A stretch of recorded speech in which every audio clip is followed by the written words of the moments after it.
ഷിയെ meet ചെയ്തതിനെ പറ്റിയും അവൻ്റെ ശരിക്കുള്ള ഉദ്ദേശം എന്താണെന്ന് ഇതുവരെ മനസ്സിലായിട്ടില്ല എന്നുള്ള കാര്യവുമൊക്കെ യാൻഷെങ് സൂനുമായി ഡിസ്കസ് ചെയ്യുന്നു.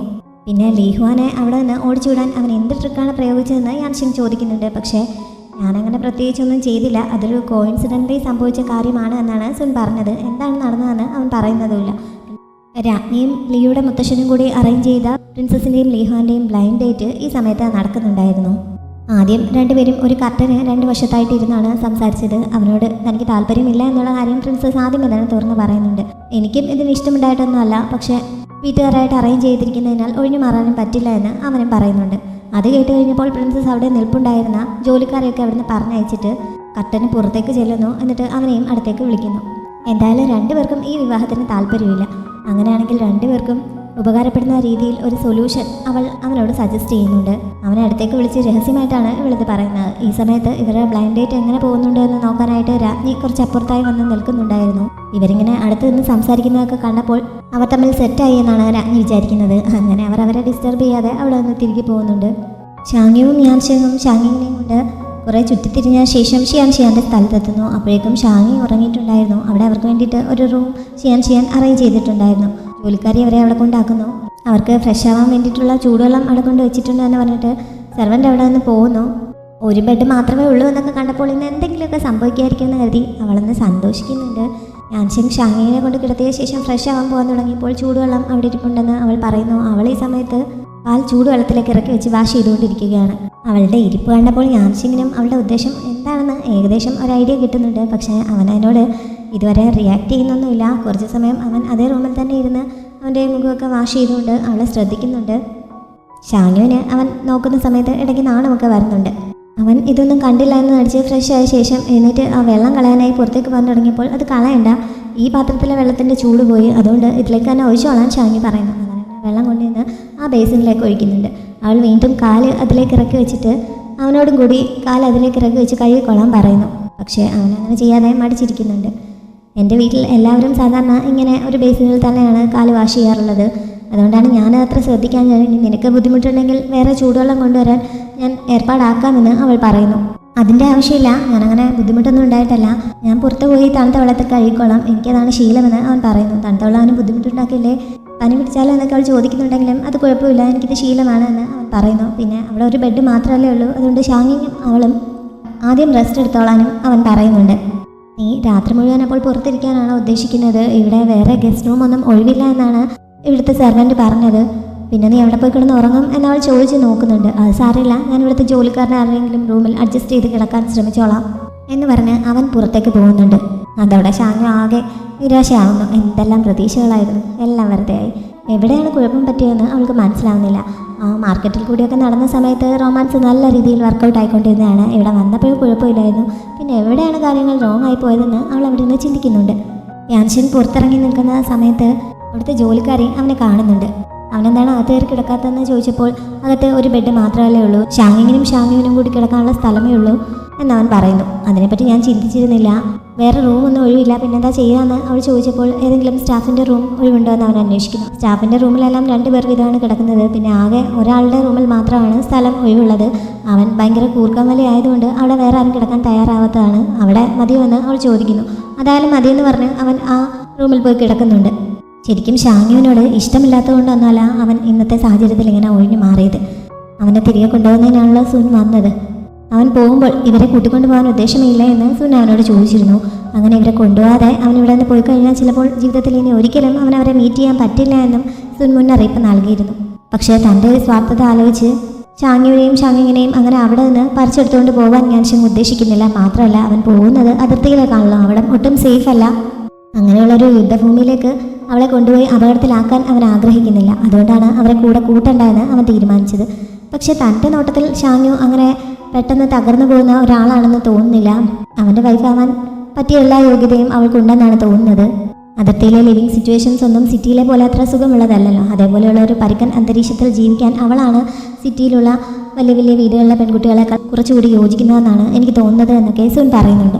സുൻ പറയുന്നതൊക്കെ ശരിയാണ് എന്ന് അവളെ പരിചയപ്പെട്ട ആൾ മുതൽ ഇതുവരെയുള്ള അനുഭവങ്ങളിൽ നിന്ന് യാൻഷെങ്ങിനും അറിയാം. പക്ഷേ തൻ്റെ ഭാര്യ എന്ന റോൾ ഏറ്റെടുത്തു കഴിഞ്ഞാൽ പിന്നെ അവൾ ഒരുപാട് ഉത്തരവാദിത്തങ്ങൾക്കുള്ളിൽ തളച്ചിട്ടതുപോലെ ആവും. അങ്ങനെ അവളെ തളച്ചിടാൻ താൻ ആഗ്രഹിക്കുന്നില്ല. അവൾ സ്വതന്ത്രമായിട്ട് സന്തോഷത്തോടെ ജീവിക്കുന്നത് കാണാനാണ് ഇഷ്ടപ്പെടുന്നത് എന്നവൻ പറയുന്നുണ്ട്. ഈ ഒരു സിറ്റുവേഷൻ കാരണമാണ് യാൻഷിങ്ങിന് ഒരു തീരുമാനമെടുക്കാൻ പറ്റാത്തത്. ഇങ്ങനെ പോകാൻ ഉദ്ദേശിക്കുന്ന അവൻ അവളുമായിട്ട് കൂടുതൽ അടുക്കുന്നത് ശരിയല്ലല്ലോ. അതുകൊണ്ടാണ് ഷാങ്ങു ഇത്ര സിറ്റുവേഷനൊക്കെ ഉണ്ടാക്കിയിട്ടും അവൻ ഒഴിഞ്ഞു മാറിയത്. ഇതൊക്കെ ചിന്തിച്ച് അല്ലെങ്കിലേ ഉറക്കം വരാതെ കിടക്കുമ്പോഴാണ് അടുത്ത കിടപ്പുണ്ടായിരുന്നവൻ്റെ കൂർക്കം വില കൂടി ഇവനെ ആകെ ശല്യപ്പെടുത്തുന്നത്. കുറച്ചു നേരമൊക്കെ അവൻ ക്ഷമിക്കുന്നു. അത് കഴിഞ്ഞപ്പോൾ അവൻ്റെ പുറത്തിട്ടൊരു ഇടി കൊടുത്ത് അവൻ അയാളെ ബോധം കെടുത്തുന്നുണ്ട്. എന്നിട്ട് സുഖമായി കിടന്നുറങ്ങുന്നു. ഷാങ്യുവിൻ്റെയും യാൻഷിങ്ങിൻ്റെയും കയ്യിൽ നിന്ന് കണക്കിന് ഇടി മേടിച്ച സോങ്യാന് അടുത്ത ദിവസം രാവിലെയാണ് ബോധം വീഴുന്നത്. അതും 2 പോലീസുകാർ വന്ന് ചവിട്ടി ഉണർത്തുന്ന സമയത്ത് ചാക്കൊക്കെ മാറ്റിക്കഴിഞ്ഞപ്പോഴാണ് അവർക്ക് ആളെ മനസ്സിലാവുന്നത്. മജിസ്ട്രേറ്റിൻ്റെ വീട്ടിലെ താമസക്കാരനായതുകൊണ്ട് അവർ അവനെ തിരിച്ചറിയുന്നുണ്ട്. ആരാണ് അവനെ ഈ പരുവത്തിലാക്കിയെന്ന് ചോദിച്ചപ്പോൾ അവന് വ്യക്തമായി അറിയില്ല. അവൻ ആകെ കേട്ടത് ഷാങ്ങിങ് അവിടെ നിന്ന് 1-2 എണ്ണുന്നതാണ്. അതുകൊണ്ട് ഒരു കുട്ടിയാണ് എന്നെ ഉപദ്രവിച്ചതെന്ന് തോന്നുന്നുവെന്ന് അവൻ പറയുന്നു. അടുത്ത ദിവസം രാവിലെ ഷാങ്ങു പുറത്തേക്ക് ഇറങ്ങി വന്നപ്പോൾ യാൻഷിങ് മുറിയിൽ നിന്ന് പുറത്തിറങ്ങി നിൽക്കുന്നുണ്ടായിരുന്നു. അവനെ കണ്ടുകൊണ്ട് അവൾ അടുത്തേക്ക് നിന്ന് നീ എവിടെയാണ് ഉറങ്ങിയത്, ഉറങ്ങാൻ പറ്റുമോ എന്നൊക്കെ ചോദിക്കുന്നുണ്ട്. അവൾ വന്നു നിന്ന് പലതും സംസാരിക്കുന്നുണ്ടെങ്കിലും യാൻഷിങ് ഇതൊന്നും ശ്രദ്ധിക്കുന്നുണ്ടായിരുന്നില്ല. അവൻ്റെ മനസ്സിൽ അവളെ വിട്ട് അവിടെ നിന്ന് പോകുന്നതിനെക്കുറിച്ചുള്ള ചിന്തകളായിരുന്നു. കുറേ അവൾ എന്തൊക്കെയോ പറഞ്ഞിട്ട് അവൻ കേൾക്കാത്ത പോലെ നിൽക്കുന്നുണ്ട്. ഷാങ്ങു കൈ കാണിച്ചപ്പോഴാണ് അവന് പരിസരബോധം വരുന്നത്. ഉറക്കത്തിൽ നിന്ന് എഴുന്നേറ്റതല്ലേ ഉള്ളൂ, അതിൻ്റെ ക്ഷീണം ഇതുവരെ മാറിയിട്ടില്ല എന്നവൻ കള്ളം പറയുന്നു. അവരിങ്ങനെ സംസാരിച്ചുകൊണ്ട് നിൽക്കുന്ന സമയത്ത് അവൻ്റെ കൂടെ കിടന്ന് ഉറങ്ങിയ ആൾ എഴുന്നേറ്റ് പായൊക്കെ മടക്കിയെടുത്തുകൊണ്ട് അതുവഴി വരുന്നുണ്ട്. ഇവരുടെ അടുത്തെത്തിയ സമയത്ത് അയാളെ ആരോ വിളിക്കുന്നതിനാൽ അയാൾ തിരിഞ്ഞു നോക്കിയപ്പോൾ ആ പാ വന്ന് യാൻഷിങ്ങിൻ്റെ ദേഹത്തേക്ക് മുട്ടുന്നു. അങ്ങനെ അവൻ മുന്നോട്ടാഞ്ഞ് ഷാങ്ങുവിൻ്റെ അടുത്തേക്ക് ചെല്ലുന്നുണ്ട്. അടുക്കണ്ടെന്ന് വിചാരിക്കുമ്പോൾ പിന്നെയും ആരോ അവരെ അടുപ്പിക്കാൻ ശ്രമിക്കുന്നത് പോലെ. യാൻഷിങ് തിരിഞ്ഞു നോക്കിയപ്പോഴാണ് പുറകിൽ നിൽക്കുന്ന ആളെ കണ്ടത്. തലേദിവസം രാത്രി അവനിട്ട് കൊടുത്തതിൻ്റെത് ഇപ്പോൾ തിരിച്ചു കിട്ടിയതാണല്ലോ എന്നവൻ മനസ്സിൽ വിചാരിക്കുന്നുണ്ട്. എന്തായാലും രണ്ടുപേരും ഫ്രഷായിട്ട് പുറത്തൊരു ഷോപ്പിൽ പോയി ഫുഡ് കഴിക്കുന്നു. ആ സമയത്ത് യാൻഷിങ് അധികം കഴിക്കുന്നുണ്ടായിരുന്നില്ല. എന്തോ ചിന്തിച്ച് ഇങ്ങനെ ഇരിക്കുകയാണ്. അത് കാരണം അവനിത് എന്ത് പറ്റി, സുനിനെ മീറ്റ് ചെയ്തപ്പോൾ അവൻ എന്തെങ്കിലും പറഞ്ഞിരുന്നുവെന്ന് ഷാങ്ങു ചോദിക്കുന്നു. പക്ഷെ ഒന്നുമില്ലെന്ന് പറഞ്ഞ് അവൻ ഒഴിഞ്ഞു മാറുന്നുണ്ട്. ഇവരിവിടെ നിന്ന് കഴിച്ചുകൊണ്ടിരിക്കുന്ന സമയത്ത് അവിടെ മറ്റൊരു ടേബിളിലായി കഴിച്ചുകൊണ്ടിരുന്ന ഒരു കപ്പിൾ കഴിച്ചിട്ട് പേയ്മെൻറ്റ് കൊടുക്കുന്നുണ്ട്. അവിടെ ഉണ്ടായിരുന്ന ഹസ്ബൻഡിന് പകരം വൈഫാണ് കാശ് നൽകിയത്. അതോടെ അവിടെ ഇരിപ്പുണ്ടായിരുന്ന വേറെ കുറച്ച് പേർ അവൻ നട്ടിലില്ലാത്തവനാണ്, ഒരു മാട്രിലോക്കൽ ഹസ്ബൻഡാണെന്നാണ് തോന്നുന്നത്, അവളുടെ ചിലവിലാണ് കഴിയുന്നത് എന്നൊക്കെ പറഞ്ഞ് അവിടെ ഇരിപ്പുണ്ടായിരുന്ന ആളിനെ കളിയാക്കി സംസാരിക്കുന്നു. ഇത് ഷാങ്ങിയും യാൻഷിങ്ങും ശ്രദ്ധിക്കുന്നുണ്ടായിരുന്നു. യാൻഷിങ്ങിന് അതേപോലെ ഒരു നാണക്കേട് ഉണ്ടാവരുതെന്ന് കരുതി അവർ കഴിച്ചു കഴിഞ്ഞപ്പോൾ ഷാങ്ങു അവനോട് പേ ചെയ്യാനായി പറയുന്നു. അവൻ്റെ കയ്യിൽ ന്യൂ ഇയർ പ്രമാണിച്ച് അവൾ കുറച്ച് കാശൊക്കെ കൊടുത്തിട്ടുണ്ടായിരുന്നല്ലോ, അതുകൊണ്ട് അവൻ്റെ ഈ പൈസ ഉണ്ട് എന്ന് അവൾക്കറിയാം. അതുകൊണ്ടാണ് അവൾ ഇത്ര ധൈര്യത്തോടെ പറഞ്ഞത്. പക്ഷേ യാൻഷിങ് കയ്യിൽ അവിടെ ഇവിടെയും ഒക്കെ തിരിഞ്ഞിട്ട് പൈസ ഇല്ലാത്തതുപോലെ സംശയിച്ചിരിക്കുന്നുണ്ട്. അതുകൊണ്ടവിടെ നേരത്തെ മറ്റേയാളിനെ കളിയാക്കിയവർ ഇപ്പോൾ ഇവനെയും കളിയാക്കി പറയാനായിട്ട് തുടങ്ങുന്നു. ഷാങ്ങു പതുക്കെ തൻ്റെ കയ്യിലുണ്ടായിരുന്ന ക്യാഷ് ആ ടേബിളിൻ്റെ അടിയിൽ കൂടി അവന് കൊടുക്കാനായി നീട്ടുന്നുണ്ട്. എല്ലാവരും ഇത് കാണുന്നുണ്ടെങ്കിലും കാണാത്ത മട്ടിൽ മുഖം തിരിച്ച് അങ്ങോട്ടും ഇങ്ങോട്ടുമൊക്കെ നോക്കി അവരെ നാണക്കേടിൽ നിന്ന് രക്ഷപ്പെടുത്താനായി നിൽക്കുകയാണ്. പക്ഷേ യാൻഷിങ് അത് വാങ്ങിക്കുന്നില്ല. അവൻ്റെ കയ്യിലുണ്ടായിരുന്ന വലിയൊരു വെള്ളി കട്ടിയെടുത്ത് മേശപ്പുറത്തേക്ക് വെക്കുന്നു. ഇത് കൊടുത്താൽ ചേഞ്ച് തരാൻ ഇവർ ബുദ്ധിമുട്ടിയാലോ എന്ന് ഓർത്താണ് ഞാൻ സംശയിച്ചിരുന്നതെന്ന് അവൻ പറയുന്നുണ്ട്. അത് കണ്ടപ്പോൾ തന്നെ അവിടെ നിന്ന് എല്ലാവരെയും കണ്ണു തള്ളുന്നുണ്ട്. കാരണം അത്രയും വലിയൊരു തുക അവരൊക്കെ ആദ്യമായിട്ട് കാണുന്നത് പോലെ ആയിരുന്നു. ആ ഷോപ്പുകാരൻ അവിടുത്തെ മുഴുവൻ കാശും കൂടി പെറുക്കിയെടുത്താൽ പോലും അതിനുള്ള ചേഞ്ച് ഉണ്ടാക്കാൻ തനിക്ക് പറ്റില്ല എന്ന് പറയുന്നുണ്ട്. ഷാങ്ങുവും ഇത്രയും കാശ് ഇവൻ്റെ കയ്യിൽ എങ്ങനെ വന്നു എന്നറിയാതെ അമ്പരന്നിരിക്കുകയാണ്. എൻ്റെ കയ്യിൽ കുറച്ച് ചേഞ്ച് ഉണ്ട്, അത് മതിയോ എന്ന് അവൾ ചോദിക്കുന്നു. അങ്ങനെ അവളുടെ കയ്യിലുണ്ടായിരുന്ന ചെറിയ നാണയങ്ങളാണ് കടക്കാരൻ വാങ്ങിയത്. നൽകിയതായിരുന്നു അവൻ ഈ പണം. പക്ഷെ ആദ്യം നൽകിയപ്പോൾ എനിക്ക് കാശിൻ്റെ ആവശ്യമില്ല എന്ന് പറഞ്ഞ് ഞാൻ അതെടുക്കാതെ അവിടെ നിന്ന് എഴുന്നേറ്റ് പോകുന്നുണ്ടായിരുന്നു. പിന്നെ കുറച്ച് മുന്നോട്ട് പോയിട്ട് അവൻ തിരികെ വന്ന് അത് വാങ്ങിയതാണ്. എന്തായാലും ഷാങ്ങുവിനെ കണ്ടുപിട്ടിയ ശേഷം അവൻ്റെ സ്വഭാവം ഇങ്ങനെ മാറിയത് വിശ്വസിക്കാൻ പറ്റുന്നില്ല എന്ന് സുന്ന ആ സമയത്ത് പറഞ്ഞിട്ടുണ്ടായിരുന്നു. ആ കാശ് ഇങ്ങനെ കയ്യിൽ വാങ്ങി വെച്ചിരുന്നതുകൊണ്ട് അവനിപ്പോൾ നാണക്കേടിൽ നിന്ന് രക്ഷപ്പെടാൻ പറ്റി. ഷാങ്ങു കയ്യിൽ നിന്ന് പൈസ കൊടുത്തു കഴിഞ്ഞപ്പോൾ യാൻഷിങ് എനിക്കിത് സൂക്ഷിക്കാൻ പറ്റില്ല, നിൻ്റെ കയ്യിൽ തന്നെ വെച്ചോളാൻ പറഞ്ഞ് അവനത് അവൾക്ക് തന്നെ കൊടുക്കുന്നു. അതും കൂടി ആയതോടെ അവൻ്റെ വില അവിടെ കണ്ടിരുന്നവരുടെ മുന്നിൽ ഒന്നുകൂടി അങ്ങ് ഉയരുന്നുണ്ട്. അവനേതോ വലിയ കുടുംബത്തിൽപ്പെട്ടതാണ്, ഇവിടെ എന്തെങ്കിലും ആവശ്യത്തിന് വന്നായിരിക്കും എന്നൊക്കെ അവർ തന്നെ അവർക്ക് തോന്നിയതുപോലെ പറയാൻ തുടങ്ങുന്നുണ്ട്.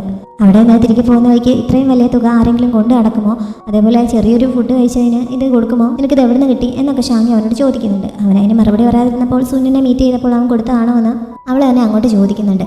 നീ വെറുതെ ഇതൊന്നും ആലോചിച്ച് തല പോയിക്കണ്ട, നിൻ്റെ കയ്യിൽ സൂക്ഷിച്ചാൽ മതിയെന്ന് അവളോട് പറയുന്നു. പിന്നെ അവൾ അതിനെപ്പറ്റി ഒന്നും ചോദിക്കുന്നില്ല.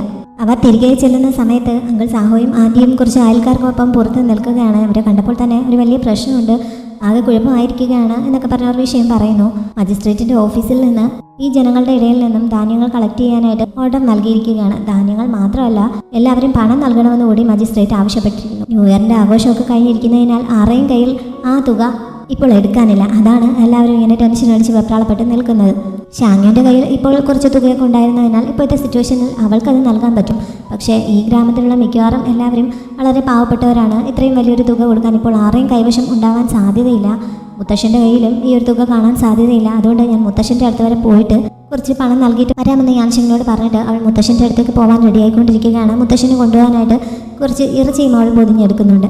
അവൾ മുത്തശ്ശൻ്റെ അടുത്തേക്ക് പോവുകയാണെന്ന് പറഞ്ഞപ്പോൾ താൻ കൂടി വരട്ടെ എന്ന് യാൻഷിങ് ചോദിക്കുന്നുണ്ട്. അവന് അവളുടെ മുത്തശ്ശനെ ഒന്ന് മീറ്റ് ചെയ്ത് ചില കാര്യങ്ങൾ ചോദിച്ചറിഞ്ഞാൽ കൊള്ളാമെന്നുണ്ട്. പക്ഷേ അവൻ വന്നു കഴിഞ്ഞാൽ പിന്നെ ഒരുപാട് പേര് ശ്രദ്ധിക്കാൻ സാധ്യതയുണ്ട്. ആൻറ്റി അവിടേക്ക് കയറാൻ സമ്മതിക്കണമെന്നില്ല. അതുകൊണ്ട് തനിച്ച് പോയിട്ട് വരാമെന്ന് ഷാങ്ങി പറഞ്ഞപ്പോൾ പിന്നെ അവന് ഒന്നും പറയാൻ പറ്റുന്നില്ല. പിന്നെ മജിസ്ട്രേറ്റിൻ്റെ ഓഫീസിൽ നിന്ന് ഇങ്ങനെ പെട്ടെന്ന് ഇത്രയും വലിയ തുക ആവശ്യപ്പെടുന്നത് എന്തിനായിരിക്കുമെന്നും അവൾ അവനോട് സംശയം ചോദിക്കുന്നുണ്ട്. ഗവൺമെൻറ് ഇതേപോലെ ധാന്യങ്ങളൊക്കെ കളക്ട് ചെയ്യാൻ പറയുന്ന സമയത്ത് എല്ലാ മജിസ്ട്രേറ്റിൻ്റെ ഓഫീസിലേക്കും അതിനുള്ള പേപ്പേഴ്സും നിർദ്ദേശങ്ങളും ഒക്കെ കിട്ടാറുണ്ട്. അതുകൊണ്ട് അവരങ്ങനെ നടപ്പിലാക്കുന്നത് സാധാരണമാണ്. പക്ഷേ ഇങ്ങനെ ധാന്യങ്ങളും പണവും ഒരുമിച്ച് വാങ്ങുന്നത് ഞാൻ ഇതുവരെ കേട്ടിട്ടില്ല. മിക്കവാറും ഈ ഒരു ചാൻസ് മുതലെടുത്ത് ഇവിടുത്തെ മജിസ്ട്രേറ്റ് അയാളുടെ പോക്കറ്റ് നിറയ്ക്കുന്നതിന് വേണ്ടിയിട്ടുള്ള പണിയായിരിക്കും ഈ ചെയ്തിട്ടുണ്ടാവുക എന്ന് അവൻ പറയുന്നു. ഷാങ്യു പോകുന്നതിന് മുമ്പ് അവൻ്റെ കയ്യിൽ കുറച്ച് പണം നൽകിയിട്ട് ആൻറ്റിയും അങ്കിളും ഇപ്പോൾ കാശ് കൊടുക്കാനില്ലാതെ ബുദ്ധിമുട്ടുകയായിരിക്കും. അതുകൊണ്ട് ഇത് അവരുടെ കയ്യിൽ ഏൽപ്പിക്കണം. ഇക്കാര്യം ഓർത്ത് അവർ വിഷമിക്കാൻ ഇടയാവരുത് എന്ന് അവനോട് പറഞ്ഞ് ഏൽപ്പിക്കുന്നുണ്ട്. അവൾ മുത്തശ്ശനെ കാണാനായി ചെല്ലുന്ന സമയത്ത് അവളുടെ ആൻറ്റിയും ഈ പൈസ ഇങ്ങനെ കൊടുക്കുന്നതിനെ പറ്റി അവളെ പുറത്ത് ഒറ്റയ്ക്ക് ഇന്ന് സംസാരിച്ചുകൊണ്ടിരിക്കുകയാണ്. അവർക്കിപ്പോൾ വരുമാനമൊന്നും ഇല്ലല്ലോ. പിന്നെ ഈ മുത്തശ്ശൻ്റെ ചിലവ് നോക്കണം, അവരുടെ മക്കളുടെ ചിലവും നോക്കണം. അത് കാരണം ഇത് എവിടെ നിന്ന് ഉണ്ടാക്കി കൊടുക്കും എന്നൊക്കെ അവർ പറയുന്നുണ്ട്. ഷാങ്യു പുറത്ത് മറന്നു നിന്ന് ഇതൊക്കെ കേട്ടിട്ട് അവരുടെ മുന്നിലേക്ക് പോവാതെ മതിൽ ചാടി മറ്റൊരു വഴിയിലൂടെ മുത്തശ്ശൻ കിടക്കുന്ന റൂമിലേക്ക് ചെല്ലുന്നു. ഈ സമയത്ത് മുത്തശ്ശൻ കുടിക്കാൻ ഒരു തുള്ളി വെള്ളം പോലും ഇല്ലാതെ സഹായത്തിന് ആരും ഇല്ലാത്തതുകൊണ്ട് തനിയെ വെള്ളം എടുത്ത് കുടിക്കാനായി ശ്രമിക്കുന്ന കൂട്ടത്തിൽ മറിഞ്ഞ് ബെഡിൽ നിന്ന് താഴേക്ക് വീഴുന്നു. ഇത് കണ്ടുകൊണ്ടാണ് ഷാങ്യു അങ്ങോട്ടേക്ക് കയറി ചെല്ലുന്നത്. അവിടെയൊക്കെ മുത്തശ്ശനെ പിടിച്ച് നേരെ കിടത്തുന്നു. ഈ ആൻറ്റി ഇപ്പോൾ ചിലവിന് കാശില്ല എന്ന് പറഞ്ഞ് മുത്തശ്ശന് കുറച്ച് ദിവസമായിട്ട് മര്യാദയ്ക്ക് ഫുഡും വെള്ളവും ഒന്നും കൊടുക്കുന്നുണ്ടായിരുന്നില്ല. അവരാണെങ്കിൽ ചിക്കൻ കാലൊക്കെ പൊരിച്ച് അടിക്കുന്നുണ്ട്. അതിന് അവരുടെ കയ്യിൽ കാശുണ്ട്, മുത്തശ്ശന് കൊടുക്കാനാണ് കാശില്ലാത്തത്. ഷാങ്യുവിനെ മുത്തശ്ശൻ്റെ അവസ്ഥ കണ്ടിട്ട് സഹിക്കുന്നില്ല. മുത്തശ്ശനെ കട്ടിൽ കിടത്തിയ ശേഷം നേരെ ചെന്ന് ആദ്യമായിട്ട് വഴക്കുണ്ടാക്കുന്നു. അവൾ ചെല്ലുന്ന സമയത്ത് അവർ ചിക്കൻ കാല് കടിച്ച് പറിച്ചുകൊണ്ടിരിക്കുകയാണ്. നിങ്ങൾ ഇത്ര നല്ല ലാവിഷായിട്ട് കഴിച്ചിട്ട് ആ മുത്തശ്ശനെ ഇങ്ങനെ പട്ടിണിക്കിട്ടിരിക്കുകയാണോ എന്ന് ചോദിച്ച് അവൾ വഴക്കുണ്ടാക്കുന്നു. ആൻറ്റിയോട് അവിടെ നിന്ന് ഇറങ്ങിപ്പോകാനും പറയുന്നുണ്ട്. ഇത് എൻ്റെ വീടാണ്, എന്നോട് ഇവിടെ നിന്ന് ഇറങ്ങിപ്പോകാൻ നീ ആരാണെന്ന് ചോദിച്ച് ആൻറ്റി അവളുമായി തർക്കിക്കുന്നു. ഷാങ്യു സഹിയായിട്ട് അവളുടെ കയ്യിലുണ്ടായിരുന്ന ആ വീടിൻ്റെ ടൈറ്റിൽ ഡീഡ് എടുത്ത് അവരെ കാണിക്കുന്നുണ്ട്. ആ വീടും അവളുടെ അച്ഛൻ്റെ പേരിൽ തന്നെ ആയിരുന്നു. അതുകൊണ്ട് അവൾക്ക് വേണമെങ്കിൽ അവരെ അവിടെ നിന്ന് ഇറക്കി വിടാം. മുമ്പ് അവളുടെ അച്ഛൻ മരിച്ച സമയത്ത് അവിടെ വേറെ ആണുങ്ങൾ ആരും ഇല്ലാത്തതുകൊണ്ട് വീടിൻ്റെ അവകാശം ചോദിക്കാനായിരുന്നല്ലോ ഇവർ വന്നത്. അതേപോലെ ഇപ്പോൾ ഇവരുടെ ഭർത്താവ് മരിച്ച സ്ഥിതിക്ക് ഇപ്പോൾ ജീവിച്ചിരിക്കുന്ന ഒരേ ഒരു ആണായിട്ടുള്ള അവകാശം എന്ന നിലയിൽ ആ വീട് മുത്തശ്ശന് അവകാശപ്പെട്ടതാണ്. അല്ലെങ്കിൽ ഷാങ്യുവിന് അതിൻ്റെ അവകാശം നേടിയെടുക്കാവുന്നതാണ്. അതുകൊണ്ട് തന്നെ അവൾ പറഞ്ഞാൽ അവർക്ക് അവിടെ നിന്ന് ഇറങ്ങേണ്ടി വരും. കാര്യങ്ങളൊക്കെ അവൾ പറഞ്ഞു കഴിഞ്ഞപ്പോൾ ആൻറ്റി ശരിക്കും പേടിക്കുന്നു. പെട്ടെന്ന് അവളുടെ കാലിൽ വീണ് മാപ്പി ഒതുക്കുന്നുണ്ട്. ഇനി മുത്തശ്ശൻ ഇങ്ങനെ ബുദ്ധിമുട്ടിക്കില്ല എന്നും അവർ പേടിയോടെ പറയുന്നു. ഭർത്താവ് മരിച്ചിട്ട് അധികം സമയമായില്ല, ഈ കുട്ടികളെയും കൊണ്ട് ഞാൻ എവിടെ പോകാനാണ് എന്നൊക്കെ അവർ ചോദിച്ചപ്പോൾ ഞാൻ ഇതേപോലെ ഒരു സിറ്റുവേഷനിൽ നിന്ന സമയത്തല്ലേ എന്നെയും അനിയത്തെയും എൻ്റെ വീട്ടിൽ നിന്ന് ഇറക്കി വിടാൻ നിങ്ങൾ ശ്രമിച്ചത്. അന്ന് നിങ്ങൾക്ക് ഇങ്ങനെയുള്ള ചിന്തയൊന്നും ഇല്ലായിരുന്നല്ലോ എന്ന് അവൾ ഒട്ടും ദയയില്ലാതെ ചോദിക്കുന്നുണ്ട്. അതോടെ ആൻറ്റിക്കും ഉത്തരം മുട്ടുന്നു. അവൾ തിരികെ മുത്തശ്ശൻ്റെ അടുത്ത് നിന്ന് ആ ടൈറ്റിൽ ഡീഡ് മുത്തശ്ശൻ്റെ കയ്യിൽ വെച്ച് കൊടുത്തിട്ട് അത് മുത്തശ്ശൻ തന്നെ സൂക്ഷിക്കണമെന്ന് പറയുന്നുണ്ട്. പിന്നെ അവരിവിടെ താമസിക്കണോ ഇവിടെ നിന്ന് പറഞ്ഞയക്കണോ എന്നുള്ള കാര്യമൊക്കെ മുത്തശ്ശൻ തന്നെ തീരുമാനിച്ചോളാനും പറയുന്നു. അവൾ അവളുടെ അച്ഛനെ പോലെ തന്നെ നല്ല ദയയും സ്നേഹവും ഉള്ളവളാണ് എന്നൊക്കെ മുത്തശ്ശൻ വിഷമത്തോടെ ഈ സമയത്ത് പറയുന്നുണ്ട്. എന്നിട്ട് താനിപ്പോൾ അനുഭവിക്കുന്നത് തൻ്റെ കർമ്മത്തിൻ്റെ ഫലമാണ് എന്നും പറഞ്ഞ് അവളോട് തനിക്ക് പറയാനുള്ള ആ രഹസ്യം മുത്തശ്ശൻ പറയുന്നുണ്ട്. അതായത് അവളുടെ അച്ഛൻ ശരിക്കും അദ്ദേഹത്തിൻ്റെ മകനല്ല. അദ്ദേഹത്തിൻ്റെ ശരിക്കുള്ള മകൻ ചെറുപ്പത്തിൽ തന്നെ മരിച്ചു പോയതാണ്.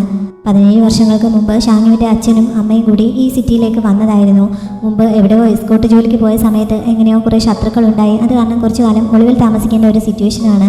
ഇങ്ങനെ മകനില്ലാത്ത ആ സ്ഥാനത്തേക്ക് സ്വന്തം മകനാണ് എന്നുള്ള രീതിയിൽ തനിക്കൊരു ഐഡന്റിറ്റി ഉണ്ടാക്കി തരുമോ എന്ന് ഷാങ്യുവിൻ്റെ അച്ഛൻ തന്നെയായിരുന്നു അദ്ദേഹത്തോട് ചോദിച്ചത്. അതിന് തക്കതായ പ്രതിഫലം നൽകാമെന്നും പറഞ്ഞിരുന്നു. ഇദ്ദേഹത്തിൻ്റെ ശരിക്കുള്ള മകൻ മരിച്ചു എന്നുള്ള കാര്യം അവിടെ ഒന്നും ആർക്കും അറിയുമായിരുന്നില്ല. കാരണം മറ്റേതോ സ്ഥലത്ത് വെച്ചായിരുന്നു ആ കുട്ടി മരിച്ചിരുന്നത്. അക്കാര്യം അറിയാത്തതുകൊണ്ട് തന്നെ കുറേ വർഷങ്ങൾക്ക് മുമ്പ് കാണാതെ പോയ തൻ്റെ മകൻ തിരിച്ചെത്തിയിരിക്കുകയാണ് എന്ന് ഇദ്ദേഹം എല്ലാവരെയും പറഞ്ഞ് വിശ്വസിപ്പിക്കുകയായിരുന്നു. അങ്ങനെയാണ് ഇദ്ദേഹത്തിൻ്റെ മകനായിട്ട് ഷാങ്യുവിൻ്റെ അച്ഛൻ അവിടെ ജീവിക്കാൻ തുടങ്ങിയത്. അവർ കൊല്ലപ്പെടുന്നതിൻ്റെ തലേ ദിവസം ഇദ്ദേഹത്തെ കാണാനായി വന്നിട്ട് ഇദ്ദേഹത്തിൻ്റെ കയ്യിൽ ഒരു കത്തും ഈ വീടിൻ്റെ ആധാരവുമൊക്കെ നൽകിയതായിരുന്നു. അന്ന് ഇങ്ങനെ പെട്ടെന്ന് ചെയ്യുന്നത് കാരണം എന്തുപറ്റി, മുമ്പത്തെ ശത്രുക്കൾ അവരെ കണ്ടെത്തിയെന്ന് ഇദ്ദേഹം ചോദിച്ചിരുന്നു. പക്ഷെ അതിന് മറുപടിയൊന്നും പറഞ്ഞില്ല. തങ്ങളുടെ മരണം മാത്രമേ ഷാങ്യുവിനെയും ഷാങ്യുവിനെയും പ്രൊട്ടക്റ്റ് ചെയ്യുകയുള്ളൂ എന്നാണ് അന്ന് അവർ പറഞ്ഞത്.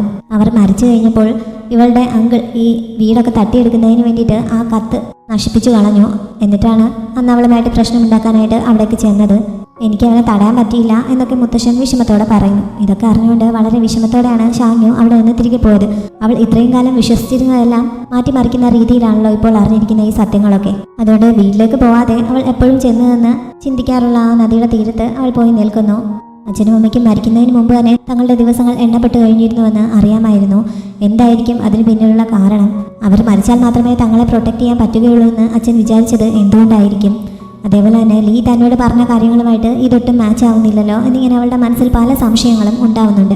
ഈ സമയത്താണ് നീ എന്താണ് ഇങ്ങനെയുള്ള ചിന്തിച്ചുകൊണ്ട് നിൽക്കുന്നതെന്ന് ചോദിച്ചുകൊണ്ട് യാം ഷെങ് അങ്ങോട്ടേക്ക് വന്നത്. മുത്തശ്ശൻ്റെ അടുത്ത് നിന്ന് അറിഞ്ഞ കാര്യങ്ങൾ ഡയറക്റ്റ് പറയാതെ തൻ്റെ അച്ഛൻ്റെയും അമ്മയുടെയും മരണത്തിന് പിന്നിൽ മറ്റാരെങ്കിലും ഉണ്ടെങ്കിൽ എന്ത് ചെയ്യുമെന്ന് അവൾ അവനോട് ചോദിക്കുന്നു. അവൾക്ക് അവരോട് പ്രതികാരം ചെയ്യണമെന്നുണ്ടോ എന്ന് അവൻ ചോദിച്ചപ്പോൾ ഉണ്ട് എന്ന് തന്നെ അവൾ പറയുന്നു. അപ്പോൾ ഗവൺമെൻറ് ഒഫീഷ്യൽസൊക്കെ അവളോട് ഒരു കഥ പറഞ്ഞിട്ടാണല്ലോ അവളുടെ അച്ഛൻ്റെ ആ കേസ് ക്ലോസ് ചെയ്തിരിക്കുന്നത്. ആ പറഞ്ഞതൊക്കെ കള്ളമാണെങ്കിൽ അവൾ എന്ത് ചെയ്യാനാണ് ഉദ്ദേശിക്കുന്നതെന്ന് അവൻ ചോദിച്ചപ്പോൾ അവർക്ക് അങ്ങനെ ഒരു കള്ളം പറയേണ്ട ആവശ്യം എന്താണെന്ന് അവൾ തിരിച്ചു ചോദിക്കുന്നു. അതിപ്പോൾ ഇവിടുത്തെ ഒഫീഷ്യൽസ് എല്ലാം പല രീതിയിൽ കണക്റ്റഡ് ആയിട്ടുള്ളതാണ്. അവർ സ്വാർത്ഥതയ്ക്കും മറ്റു പല ബെനിഫിറ്റ്സിനും വേണ്ടിയിട്ട് പല പല കള്ളങ്ങളും പറയാൻ സാധ്യതയുണ്ട്. ഈ രാജ്യത്തെ നിയമങ്ങൾ അതേപോലെയാണ്. നീ ഒറ്റയ്ക്ക് വിചാരിച്ചാൽ അതൊന്നും ശരിയാക്കാൻ പറ്റുമെന്ന് തോന്നുന്നില്ല എന്ന് അവൻ പറയുന്നുണ്ട്. എന്തൊക്കെ പ്രശ്നങ്ങളുണ്ടായെന്ന് പറഞ്ഞാലും വേണ്ടി വന്നാൽ രാജാവിന് മുന്നിൽ നേരിട്ട് പോകേണ്ടി വന്നാലും തൻ്റെ അച്ഛൻ്റെയും അമ്മയുടെയും മരണത്തിൻ്റെ പിന്നിലുള്ളവർ ആരാണെന്ന് കണ്ടെത്തുക തന്നെ ചെയ്യും എന്ന് ഷാങ്യു ഈ സമയത്ത് പറയുന്നുണ്ട്. ഞാനൊരു ആണായിരുന്നെങ്കിൽ എനിക്ക് ഇമ്പീരിയൽ എക്സാംസ് ഒക്കെ എഴുതി ഒഫീഷ്യലായിട്ട് ജോലി കിട്ടി അങ്ങനെ രാജാവിൻ്റെ മുന്നിലെത്താൻ ഒരു ചാൻസ് ഉണ്ടായിരുന്നു. പക്ഷേ ഞാനൊരു പെണ്ണായി പോയില്ലേ, അതുകൊണ്ട് എനിക്ക് ഒരു ഒഫീഷ്യലാവാൻ പറ്റില്ല. അതേപോലെ ഹയർ റാങ്കിങ്ങിലുള്ള ഒഫീഷ്യൽസിനെ ഒന്നും എനിക്ക് പരിചയവുമില്ല. പിന്നെ ആകെ ഒരു വഴി എന്താണെന്ന് വെച്ചാൽ കുറേ കാശുണ്ടാക്കി ആ കാശ് ഉപയോഗിച്ച് ആരെങ്കിലും സ്വാധീനിച്ച് സത്യം കണ്ടെത്താൻ ശ്രമിക്കുകയാണ് എന്നവൾ പറയുന്നു. അത് കേട്ടപ്പോൾ യാം ഷെങ് ചിരിച്ചു പോകുന്നുണ്ട്. ഹയറായിട്ടുള്ള ഒഫീഷ്യൽസിനെയൊക്കെ സ്വാധീനിക്കണമെങ്കിൽ നീ വിചാരിക്കുന്നത് പോലെ ഈ ചെറിയ തുകയൊന്നും പോരാ എന്ന് അവൻ പറയുന്നു. എന്തായാലും എന്തൊക്കെ തടസ്സങ്ങളുണ്ടായാലും അതൊക്കെ പരിഹരിക്കാൻ എന്തെങ്കിലും വഴി തുറന്നു കിട്ടുമെന്ന് അവൾ പ്രതീക്ഷയോടെ അപ്പോൾ പറയുന്നുണ്ട്. ഈ വിഷയങ്ങളൊക്കെ വിട്, നിനക്ക് ബർത്ത്ഡേക്ക് എന്ത് സമ്മാനമാണ് വേണ്ടതെന്ന് അവനപ്പോൾ ചോദിക്കുന്നു. ഇപ്പോഴത്തെ മൂഡിൽ ബർത്ത്ഡേ ആഘോഷിക്കാനൊന്നും ഒട്ടും ഇൻട്രസ്റ്റ് ഇല്ല എന്ന് അവൾ പറഞ്ഞപ്പോൾ ഈ ഒരു ബർത്ത്ഡേക്ക് വേണ്ടി മാത്രമല്ല ഇനി വരുന്ന ബർത്ത്ഡേക്ക് എല്ലാം കൂടി കണക്കാക്കിയിട്ടുള്ള ഒരു ഗിഫ്റ്റ് ആവശ്യപ്പെട്ടോളാൻ അവൻ പറയുന്നുണ്ട്. അവൻ ഇങ്ങനെ ചോദിക്കുന്നത് കേട്ടപ്പോൾ അവൻ അവിടെ വിട്ട് പോകാൻ തുടങ്ങുകയാണോ എന്ന് ഷാങ്യു പെട്ടെന്ന് തന്നെ ചോദിക്കുന്നുണ്ട്. ഇനിയൊരു ബർത്ത്ഡേക്കും അവൻ ഇവിടെ ഉണ്ടാവില്ല എന്നൊരു സൂചന പോലെയാണല്ലോ അവനിപ്പോൾ അത് പറഞ്ഞത്. അതിനവൻ മറുപടി പറയുന്നില്ല. അതോടെ അവൻ പോകാൻ തന്നെയാണ് ഉദ്ദേശിക്കുന്നതെന്ന് അവൾക്ക് മനസ്സിലാവുന്നു. നിനക്ക് പോവാതിരിക്കാൻ പറ്റില്ലേ എന്ന് അവൾ ചോദിക്കുന്നു. അതിനും അവൻ മറുപടി പറയുന്നില്ല. അതോടെ അവന് നിൽക്കാൻ പറ്റില്ല എന്ന് അവൾക്ക് മനസ്സിലാവുന്നു. എന്തായാലും നീ പോയിട്ട് പിന്നെ ഒരിക്കലും ഇങ്ങോട്ട് വരാതിരിക്കുന്നുമില്ലല്ലോ എന്ന് അവൾ വീണ്ടും ചോദിക്കുന്നുണ്ട്. പക്ഷെ അതിനും അവൻ മറുപടി പറയുന്നില്ല. അതോടെ ഷാങ്യു ആകെ തകരുന്നുണ്ട്. അവൻ പോയിട്ട് പിന്നെ ഒരിക്കലും അവനെ കാണാൻ പറ്റില്ലായിരിക്കും എന്നൊരു ചിന്ത അവൾക്കിപ്പോൾ വന്നു തുടങ്ങിയിരിക്കുന്നു. പക്ഷേ അവൾക്ക് അവനെ പിടിച്ചു നിർത്താനൊന്നും പറ്റില്ലല്ലോ. അതുകൊണ്ട് അവൾ പിന്നെ ഒന്നും പറയുന്നില്ല. ലീഹ്വാനും പ്രിൻസസും കൂടി ഒരു ഡീൽ ഉണ്ടാക്കിയിരുന്നു. അതായത് തൽക്കാലം വിവാഹത്തിന് സമ്മതമാണ് എന്ന് മുതിർന്നവരോട് പറയുക, എന്നിട്ട് 2 വർഷം കഴിഞ്ഞ് വിവാഹം മതിയെന്ന് അറിയിക്കുക. അതാകുമ്പോൾ 2 വർഷത്തെ സമയം രണ്ടുപേർക്കും കിട്ടുമല്ലോ. ലീഹ്വാൻ പേടിയോടെയാണ് മുത്തശ്ശനോട് ഇക്കാര്യം പറയുന്നത്. പക്ഷേ മുത്തശ്ശൻ സന്തോഷത്തോടെ അത് സമ്മതിക്കുന്നു. വിവാഹകാര്യം ഉറപ്പിച്ചു കഴിഞ്ഞാൽ പിന്നെ ബന്ധം ഉറപ്പിച്ചതുപോലെ ആയല്ലോ. പിന്നെ എന്ത് ടെൻഷൻ അടിക്കാനാണ്? 2 വർഷം കഴിഞ്ഞ് വിവാഹം നടന്നാലും മുത്തശ്ശൻ അതൊരു പ്രശ്നമേ ആയിരുന്നില്ല. മുത്തശ്ശൻ സമ്മതിച്ചോടെ അവന് സമാധാനമാവുന്നുണ്ട്. അത് കഴിഞ്ഞപ്പോഴാണ് ജനറൽ ഹേയെ വേശ്യവൻ തടവിലാക്കിയെന്നുള്ള മെസ്സേജ് തനിക്ക് കിട്ടിയത് മുത്തശ്ശൻ അവന് കാണിച്ചു കൊടുക്കുന്നത്. ഇതറിഞ്ഞതോടെ ലീ പെട്ടെന്ന് ചാടി എഴുന്നേറ്റ് അദ്ദേഹത്തെ സ്വതന്ത്രനാക്കാൻ പോകാനെന്നോണം റിയാക്ട് ചെയ്യുന്നുണ്ട്. മുത്തശ്ശന് ഇതൊട്ടും ഇഷ്ടപ്പെടുന്നില്ല. ഇവനിങ്ങനെ ജനറൽ ഹേയോട് ആത്മാർത്ഥത കാണിക്കുന്നത് മുത്തശ്ശനൊട്ടും ഇഷ്ടമുള്ള കാര്യമല്ല. കാരണം ജനറൽ ഹേ വെയ്യുവാൻ്റെ സപ്പോർട്ടായിട്ട് നിൽക്കുന്ന ജനറൽ ആണല്ലോ. മുത്തശ്ശനാണെങ്കിൽ അവർക്കെതിരുമാണ്. പക്ഷെ അവനെ അത്ഭുതപ്പെടുത്തിക്കൊണ്ട് ജനറൽ ഹേയെ സ്വതന്ത്രനാക്കാൻ സഹായിക്കാൻ മുത്തശ്ശൻ അവനോട് പറയുന്നുണ്ട്. എന്നിട്ട് വേശ്യുവാനെ തടയാനും പറയുന്നു. ഇന്ന് രാത്രി തന്നെ അവനായി പുറപ്പെട്ടു പോകാനും പറയുന്നു. മുത്തശ്ശൻ ഇക്കാര്യത്തിൽ എതിർപ്പൊന്നുമില്ല എന്ന് അവൻ അമ്പരപ്പോടെ ചോദിച്ചപ്പോൾ ജനറൽ ഹേ വളരെ വിശ്വസ്തനായിട്ടുള്ള ഒരു ജനറലാണ്. അദ്ദേഹം സേവിക്കുന്നത് വെയ്യുവാനെയല്ല ഈ രാജ്യത്തെയും ഇവിടുത്തെ ജനങ്ങളെയുമാണ്. അതുകൊണ്ട് അദ്ദേഹത്തെ രക്ഷപ്പെടുത്തുന്നതിൽ ഒരു തെറ്റുമില്ല. പക്ഷേ വെയ്യുവാനെ തകർക്കേണ്ടത് നമ്മുടെ ആവശ്യമാണ്. അതിന് നീ എൻ്റെ കൂടെ നിൽക്കണം എന്നൊക്കെ പറഞ്ഞ് മുത്തശ്ശൻ അവരുടെ ഫാമിലിയെ പറ്റിയുള്ള കുറേ കാര്യങ്ങളൊക്കെ പറയുന്നു. എന്താണെങ്കിലും വെയ്യാനെയും അയാളുടെ ആൾക്കാരെയും നശിപ്പിക്കാൻ താൻ മുത്തശ്ശനെ സപ്പോർട്ട് ചെയ്ത് കൂടെ ഉണ്ടാകുമെന്ന് ലീ അദ്ദേഹത്തിന് ഉറപ്പ് കൊടുക്കുന്നു. വെയ്യാനാണ് വേശ്യുവാനെ കൊണ്ട് ഇങ്ങനെയൊക്കെ ചെയ്യിക്കുന്നതെന്നാണ് ഗ്രാൻഡ് ട്യൂട്ടറുടെ കണ്ടെത്തൽ. അതുകൊണ്ട് വേശ്യുവാനെ തടയുന്നതിലൂടെ വെയ്യുവാനെ പിടിച്ചു കെട്ടാൻ തങ്ങൾക്ക് സാധിക്കും എന്നാണ് അയാളുടെ പ്രതീക്ഷ. സത്യത്തിൽ വേശ്യുവാൻ ഇങ്ങനെയൊക്കെ പ്രവർത്തിക്കുന്നത് വെയ്യാൻ പറഞ്ഞിട്ടൊന്നും ആയിരുന്നില്ല. സ്വന്തം ഇഷ്ടപ്രകാരമായിരുന്നു. വേശ്യുവാനോടെ കാണിച്ചു കൂട്ടുന്നതിനെ കുറിച്ചൊക്കെ വെയ്യാനും റിപ്പോർട്ട് കിട്ടുന്നു. ജനറൽ ഹേയെ എത്രയും പെട്ടെന്ന് സ്വതന്ത്രനാക്കിയിട്ട് മിലിറ്ററിയുടെ അധികാരം കൈമാറാൻ വേശ്യുവാനെ ഓർഡർ നൽകാൻ അദ്ദേഹം പറഞ്ഞേൽപ്പിക്കുന്നു. അവൻ അതനുസരിക്കാൻ തയ്യാറാവുന്നില്ലെങ്കിൽ അവനെ പിടിച്ചു കെട്ടി ഇങ്ങോട്ടേക്ക് കൊണ്ടുവരാനും വെയ്യാൻ ഓർഡർ നൽകുന്നുണ്ട്. ലീഹ്വാനും മുത്തശ്ശൻ നൽകിയ ദൗത്യം ഏറ്റെടുത്ത് ജനറൽ ഹേയെ സ്വതന്ത്രനാക്കാൻ പുറപ്പെട്ടു കഴിഞ്ഞിരുന്നു. പുറപ്പെടുന്നതിന് മുമ്പ് ആർക്കിസ് ഓഫ് വുവാൻ ഇപ്പോഴും ജീവനോടെ ഇരിപ്പുണ്ട് എന്ന് തനിക്ക് ന്യൂസ് കിട്ടിയിട്ടുണ്ട്. മുമ്പത്തെ യുദ്ധസമയത്ത് വെയ്യാനാണ് അവനെ കൊല്ലാനായി ശ്രമിച്ചത് എന്നും അറിയാൻ കഴിഞ്ഞു. അതുകൊണ്ട് മാർക്കിസ് ഓഫ് വുവാനെ നമ്മുടെ ഭാഗത്തേക്ക് ആക്കാൻ ശ്രമിച്ചാലോ, അവനെ ഒപ്പം കൂട്ടാൻ ശ്രമിച്ചാലോ എന്നൊക്കെ ലീ മുത്തശ്ശനോട് ചോദിച്ചിരുന്നു. പക്ഷെ അവർ അമ്മാവനും മരുമകനും ഇങ്ങനെ തൽക്കാലത്തേക്ക് തമ്മിൽ പ്രശ്നമുണ്ടായെങ്കിലും ആ പ്രശ്നങ്ങളൊക്കെ സോൾവായി ഒരുമിക്കാൻ ഇനിയും സാധ്യതയുണ്ട്. അതുകൊണ്ട് ഇക്കാര്യത്തെക്കുറിച്ച് ഇനി എൻ്റെ മുമ്പിൽ വെച്ച് സംസാരിക്കുകയേ വേണ്ട എന്നായിരുന്നു മുത്തശ്ശൻ അവനോട് പറഞ്ഞത്. അവൻ്റെ ഗ്രൂപ്പ് ഇങ്ങനെ മുന്നോട്ട് പോകുന്ന സമയത്താണ് വഴിയിൽ കുറേ ആളുകൾ കൊല്ലപ്പെട്ട് കിടക്കുന്നത് കണ്ടത്. അങ്ങനെ അവർ ഇറങ്ങി പരിശോധിക്കുന്നു. ഇത് കണ്ടിട്ട് വെയ്ഷുവാൻ്റെ ആൾക്കാർ ചെയ്തതായിരിക്കാൻ സാധ്യതയുണ്ട് എന്ന് ഷൗറൻ പറയുന്നുണ്ട്. പക്ഷേ അതിന് സാധ്യതയില്ല. വെയ്ഷുവാൻ്റെ ആൾക്കാരെ വാച്ച് ചെയ്യാനായിട്ട് ഞാൻ ഓൾറെഡി ആൾക്കാരെ ഏർപ്പെടുത്തിയിട്ടുണ്ട്. അവരുടെ അടുത്ത് നിന്ന് റിപ്പോർട്ടൊന്നും വന്നിട്ടില്ല. ഈ അവസരം മുതലെടുത്ത് ഇത് മറ്റേതെങ്കിലും ടീം ചെയ്തതായിരിക്കാനാണ് സാധ്യതയെന്ന് ലീ പറയുന്നുണ്ട്. അപ്പോഴാണ് ഒരാൾ രക്ഷപ്പെട്ടു പോയതിൻ്റെ കാൽപ്പാടുകൾ ഷൗറൻ കാണുന്നത്. ചിലപ്പോൾ ഒരാളെ മനഃപൂർവ്വം രക്ഷപ്പെട്ടു പോകാൻ അവർ സമ്മതിച്ചതായിരിക്കുമോ എന്നും ലീ ഇത് കണ്ടപ്പോൾ സംശയിക്കുന്നുണ്ട്. എത്രയും പെട്ടെന്ന് ഇതിനെക്കുറിച്ചുള്ള ന്യൂസ് ജനറൽ ഹെയുടെ അടുത്ത് എത്തിക്കാനും അവൻ നിർദ്ദേശം നൽകുന്നുണ്ട്. ആ രക്ഷപ്പെട്ടു പോയ ആൾ അയാളുടെ ഗ്രാമത്തിൽ ഈ സമയത്ത് തിരിച്ചെത്തിയിരുന്നു. എന്നിട്ട് ബാക്കിയുണ്ടായിരുന്ന ഗ്രാമീണരോട് എന്താണ് സംഭവിച്ചതെന്ന് പറയുന്നു. ഗവൺമെൻറ് ജനങ്ങളുടെ കയ്യിൽ നിന്ന് ധാന്യങ്ങളൊക്കെ കളക്ട് ചെയ്യാനായിട്ട് ഓർഡർ നൽകിയിരിക്കുകയായിരുന്നല്ലോ. ഇവർ പാവപ്പെട്ടവരായതുകൊണ്ട് അതൊന്നും കൊടുക്കാൻ ശേഷിയില്ലാത്തതിനാൽ അതിനെക്കുറിച്ച് മജിസ്ട്രേറ്റിൻ്റെ ഓഫീസിൽ പരാതി പറയാനൊക്കെ ആയിട്ട് ഇവർ കുറേ ആളുകൾ സംഘം ചേർന്ന് അങ്ങോട്ടേക്ക് പോയതായിരുന്നു. വഴിയിൽ വെച്ച് മജിസ്ട്രേറ്റിൻ്റെ ഓഫീസിലെ ആൾക്കാർ തന്നെ തങ്ങളെ ആക്രമിച്ച് കൊല്ലുകയായിരുന്നുവെന്ന് ഇയാൾ പറയുന്നു. ഇയാൾ മരിച്ചതുപോലെ അഭിനയിച്ചാണ് അവരുടെ കയ്യിൽ നിന്ന് രക്ഷപ്പെട്ടത്. എല്ലാവരും പോയി കഴിഞ്ഞപ്പോൾ അവിടെ നിന്ന് രക്ഷപ്പെട്ട് ഇവിടെ എത്തിയതാണ്. ഇതറിഞ്ഞു കഴിഞ്ഞപ്പോൾ അഴിമതിക്കാരനായ മജിസ്ട്രേറ്റിനെ തടവിലാക്കിയിട്ട് തങ്ങളുടെ ധാന്യങ്ങളെല്ലാം തിരികെ നേടിയെടുക്കണമെന്ന് അവരെല്ലാവരും കൂടി തീരുമാനിക്കുന്നു. സംഘം ചേർന്ന് അതിനായി പുറപ്പെടുന്നുമുണ്ട്. ലീയുടെ ആൾക്കാർ അറിയിച്ചതനുസരിച്ച് വെയ്ഷുവാൻ്റെ ആൾക്കാർ ഇങ്ങനെ സാധാരണക്കാരായ ജനങ്ങളെ കൊല്ലാൻ തുടങ്ങിയിരിക്കുന്നു എന്നുള്ള ന്യൂസ് ജനറൽ ഹേയും അറിയുന്നു. പക്ഷേ വെയ്ഷുവാനാണ് അത് ചെയ്തതെന്ന് അദ്ദേഹം വിചാരിക്കുന്നില്ല. തങ്ങളുടെ ശത്രുക്കളായിട്ടുള്ള ലോർഡ് ഷാങ്ഷിനാണ് ഇതിൻ്റെ പിന്നിലെന്നാണ് അദ്ദേഹത്തിന് തോന്നുന്നത്. ഷാങ്ങി വന്ന് ഷിയാൻഷിയാൻ്റെ റെസ്റ്റോറൻറ്റിലേക്ക് തിരികെ എത്തിയപ്പോൾ അവിടെ ഒരു പ്രശ്നം നടക്കുകയാണ്. അവിടുത്തെ ഫുഡ് കഴിച്ച് ഒരാൾ കൊല്ലപ്പെട്ടിരിക്കുന്നു എന്ന് പറഞ്ഞ് അയാളുടെ ഡെഡ് ബോഡിയും കൊണ്ട് അയാളുടെ ബന്ധുക്കളൊക്കെ അവിടെ വന്ന് പ്രശ്നമുണ്ടാക്കുന്നു. റെസ്റ്റോറൻറ്റ് തുറക്കാമെന്നും ഇവർ സമ്മതിക്കുന്നുണ്ടായിരുന്നില്ല. വേറെ കുറേ ആൾക്കാരും അവിടെ കൂട്ടം കൂടിയെന്ന് ഇതിനെ അനുകൂലിച്ചുകൊണ്ട് ആകെ സമരം വിലയുമൊക്കെയാണ്. ഷാങ്യു മറുവശത്തുകൂടി ഹോട്ടലിൻ്റെ പുറയിലെത്തി അവിടുത്തെ ഷെഫിനോടും അവിടെ കൂടുതലുണ്ടായിരുന്ന ജോലിക്കാരോടും എന്താണ് സംഭവമെന്ന് അന്വേഷിക്കുന്നു. അയാൾ അവിടെ ഇരുന്ന് ഫുഡ് കഴിച്ചുകൊണ്ടിരുന്നപ്പോൾ പെട്ടെന്ന് അയാൾക്ക് എന്തോ അസ്വസ്ഥത ഉണ്ടായി ജെന്നി പോലെ വരികയും മറ്റും ചെയ്തിരുന്നു. പക്ഷേ അത് അയാൾക്ക് സ്വാഭാവികമായി വരുന്നതാണ് എന്ന് പറഞ്ഞ് വീട്ടുകാർ കൂട്ടിക്കൊണ്ട് പോയി അവർക്ക് കുറച്ച് പണമൊക്കെ നൽകി ഷിയാൻ ആ പ്രശ്നം ഒതുക്കിയതുമാണ്. പക്ഷേ ഇപ്പോൾ പെട്ടെന്ന് അയാൾ അവിടുത്തെ ഫുഡ് കഴിച്ച് മരിച്ചതാണ് എന്ന് പറഞ്ഞ് അവർ ഡെഡ് ബോഡിയുമായിട്ട് വന്ന പ്രശ്നം ഉണ്ടാക്കുകയാണ്. ഇതൊട്ടും മര്യാദയല്ല, ഇതിൻ്റെ പിന്നിൽ തങ്ങളല്ല എന്നൊക്കെ അവർ പറഞ്ഞ് ഷാങ്യു അറിയുന്നു. ഷിയാനാണെങ്കിൽ ഈ പ്രശ്നത്തെക്കുറിച്ച് അവരുമായിട്ട് ഡീൽ ചെയ്ത് സോൾവ് ആക്കാൻ പറ്റാത്തതുകൊണ്ട് ഇപ്പോൾ ഒഫീഷ്യൽസിൻ്റെ അടുത്ത് ഇത് റിപ്പോർട്ട് ചെയ്യാനായി പോയതാണ്. പക്ഷേ പോയി കുറേ സമയം കഴിഞ്ഞിട്ടും അവൾ ഇതുവരെ തിരികെ എത്തിയിട്ടുമില്ല. പിന്നെ ഇതെങ്ങനെ സോൾവ് ചെയ്യണമെന്നറിയാതെ ഇവരാകെ വിഷമിക്കുകയാണ്. ഷാങ്യു തന്നെ ഇതിനൊരു വഴി കണ്ടെത്തുന്നു. അവൾ ബാവോയെയും അവൻ്റെ ഗുണ്ടകളെയും കൂടി വിളിപ്പിച്ചിട്ട് അവരോട് ഹെൽപ്പ് ചോദിക്കുന്നു. അവിടെ നിന്ന് പ്രശ്നമുണ്ടാക്കുന്നവരിൽ 3 പേരാണ് മെയിനായിട്ടും ഇങ്ങനെ ഇഷ്യൂ ഉണ്ടാക്കുന്നതെന്ന് ഷാങ്യു നോട്ട് ചെയ്തിരുന്നു. അവരെ 3 പേരെയും പിടിച്ചുകൊണ്ട് വരാൻ അവൾ അവർക്ക് നിർദ്ദേശം നൽകുന്നു. ഇങ്ങനെ ഇവരങ്ങോട്ട് നിന്ന് കുറച്ച് ബഹളം വെച്ചപ്പോഴേക്കും അവിടെ കൂടിയുന്നവരൊക്കെ പേടിച്ച് പോകുന്നുണ്ട്. ഷാങ്യു പറഞ്ഞ ഈ 3 പേരെയും അവർ പിടികൂടി അവളുടെ മുന്നിലേക്ക് കൊണ്ടുവരികയും ചെയ്യുന്നു. അവൾ വലിയ ഹീറോയിക് സ്റ്റൈലിൽ അവരുടെ മുന്നിൽ നിന്നിട്ട് ആരാണ് നിങ്ങളെ ഇങ്ങനെ ഇവിടെ പ്രശ്നം ഉണ്ടാക്കാനായിട്ട് പറഞ്ഞയച്ചതെന്ന് ചോദിക്കുന്നു. ഞങ്ങളാരും പറഞ്ഞയച്ചതൊന്നുമല്ല, ഇവിടുത്തെ ഫുഡിൻ്റെ ഒരു പ്രശ്നം ഉണ്ടായപ്പോൾ നാട്ടുകാരായി ഞങ്ങൾ ഇടപെട്ടെന്നേ ഉള്ളൂ എന്നൊക്കെ അവർ ആദ്യം പറയുന്നു. പക്ഷേ അത് സത്യമല്ല എന്ന് ഷാങ്യുവിന് അറിയാം. അതുകൊണ്ട് അവരെ വാതിറപ്പിക്കുന്നതിന് വേണ്ടി അവരിൽ ഒരാളെ പിടിച്ചുകൊണ്ട് പോയി അയാളുടെ നാക്ക് മുറിച്ച് കളയാൻ അവൾ ഓർഡർ നൽകുന്നു. അങ്ങനെ അവർ ഒരാളെ അതിൽ നിന്ന് പിടിച്ചുകൊണ്ട് പുറത്തേക്ക് പോകുന്നുണ്ട്. ശരിക്കും അയാളെ ഒന്നും ചെയ്യേണ്ട, പേടിപ്പിച്ചാൽ മതി എന്നുള്ള രീതിയിൽ അവൾ ഇതിൻ്റെ ഇടയ്ക്ക് കണ്ണുകൊണ്ട് അവർക്ക് നിർദ്ദേശം നൽകുന്നുണ്ട്. ബാക്കി 2 പേരെയും മുന്നിൽ നിന്ന് മാറ്റി കുറിച്ച് അപ്പുറത്താണ് അയാളെ കൊണ്ടുപോയി ഇവർ ഉപദ്രവിക്കുന്നത്. അയാളുടെ നിലവിലൊക്കെ കേട്ടപ്പോൾ ഇവർ കരുതിയത് ശരിക്കും അയാളുടെ നാക്ക് പിഴുതെടുത്തുവെന്ന് തന്നെയാണ്. അങ്ങനെ ഇവിടെ ഇരിപ്പുണ്ടായിരുന്ന 2 പേർ ശരിക്കും പേടിക്കുന്നുണ്ട്. അപ്പോഴാണ് ഒരാൾ ഒരു പാത്രത്തിൽ നാക്ക് മുറിച്ചെടുത്തു എന്ന് പറഞ്ഞ് ഒരു നാക്ക് അവിടെ കൊണ്ട് വെക്കുകയും കൂടി ചെയ്തത്. അത് പന്നിയുടെ നാക്കാണെന്ന് ഷാങ്യുവിന് കണ്ടപ്പോൾ തന്നെ മനസ്സിലാവുന്നു. മറ്റു 2 പേർക്കും അത് മനസ്സിലാവുന്നില്ല. അവർ ശരിക്കും മറ്റേയാളുടെ നാക്ക് മുറിച്ചെടുത്തുവെന്ന് തന്നെ വിശ്വസിക്കുന്നു. അവരെ ഒന്നുകൂടി പേടിപ്പിക്കുന്നതിന് വേണ്ടി അതുകൊണ്ട് പട്ടിക്ക് കൊടുക്കാൻ കൂടി അവൾ ഓർഡർ നൽകുന്നു. ഒരു പട്ടിയെ അങ്ങോട്ട് കൊണ്ടുവന്ന് അവരുടെ മുന്നിൽ വെച്ച് തന്നെ അതവർ അതിനെ കൊണ്ട് തീറ്റിപ്പിക്കുന്നുണ്ട്. അതുകൂടി കണ്ടപ്പോഴേക്കും ഇവർക്ക് വൊമിറ്റ് ചെയ്യാനൊക്കെ തോന്നുന്നുണ്ട്. ഇനി അവരെ ചോദ്യം ചെയ്യാൻ ഷാങ്യു പാവോയോട് കണ്ണു കാണിക്കുന്നു. ഇനിയെങ്കിലും നിങ്ങൾ സത്യം പറഞ്ഞില്ലെങ്കിൽ നിങ്ങളുടെയും ഗതി ഇത് തന്നെ ആയിരിക്കുമെന്ന് അവൻ പറയുന്നുണ്ട്. പിന്നെ സത്യം പറയാൻ വേണ്ടി അവർ 2 പേരും കൂടി മത്സരമാവുന്നുണ്ട്. അതിലൊരാളോട് സത്യം പറയാൻ ഷാങ്യു പറയുന്നു. അഡ്വൈസർ ഗോ എന്ന ഒഫീഷ്യലാണ് തങ്ങളെ കൊണ്ടുപോയി ചെയ്യിച്ചതെന്ന് അവർ പറയുന്നുണ്ട്. പക്ഷേ ഷാങ്യുവിന് അതത്ര വിശ്വാസം വരുന്നില്ല. കാരണം ഈ പറയുന്ന ഒഫീഷ്യലിന് ഈ റെസ്റ്റോറൻറ്റിനോട് പ്രത്യേകിച്ച് വൈരാഗ്യമൊന്നും ഉണ്ടാവേണ്ട കാര്യമില്ല. അതുകൊണ്ട് അവളത് വിശ്വസിക്കാതെ വീണ്ടും അവരെ ചോദ്യം ചെയ്യുന്നുണ്ട്. ഈ സമയത്താണ് ഷിയാൻ അങ്ങോട്ടേക്ക് വന്നിട്ട് മതിയാക്കാൻ അവളോട് പറയുന്നത്. അവരെ മാറ്റി നിർത്തിയിട്ട് ഷാങ്യു ഷിയാനുമായിട്ട് സംസാരിക്കുന്നു.